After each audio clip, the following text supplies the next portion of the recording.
Puloy-Puloy.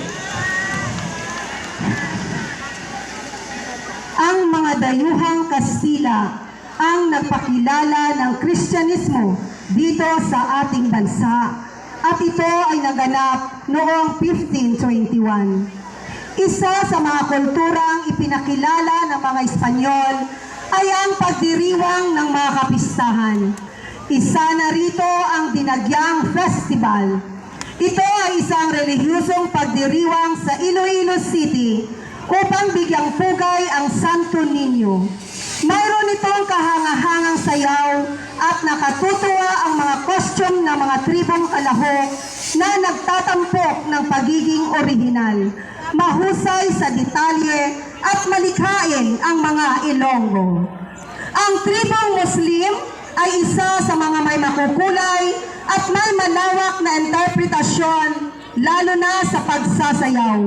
Ilan na rito ang kulturang sayaw na kalilang at kalaunan ay nagkaroon ng Kalilangang Festival at ang Kapamalong o Sambi sa Malong. Ang Manobo ay isa sa mga pinakamatandang tribo ng ating bansa. Sila ay dapat na ipagmalaki sapagkat mayaman ang kanilang kultura. Ang karaniwang industriya nila ay ang kaingin. Ang karaniwang hanapbuhay ay ang pagtatanim ng palay at mais sa mga kabundukan. Mga kababayan, tunghayan po natin ang Barangay Puloy-Puloy sa kanilang Tri-People Presentation na nilahukan ng mga piling mag-aral ng Bonifacio and Di Fonturon Senior Elementary School. Mapiyon! Leba!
Babanam Kiwalam, Babanam Kiwalam, Babanam Kiwalam, Babanam Kiwalam, Babanam Kiwalam, Babanam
Yehey! Thank you, Barangay Puloy